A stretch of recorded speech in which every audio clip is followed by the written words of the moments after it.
உலகை புதுமுறையில் உண்டாக்கும் கைகளே, உண்டாக்கும் கைகளே.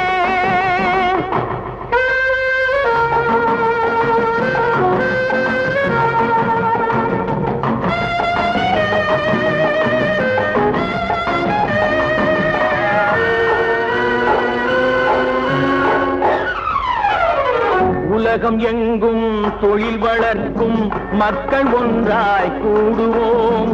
ஒன்று எங்கள் ஜாதி என்று ஓங்கி நின்று பாடுவோம்.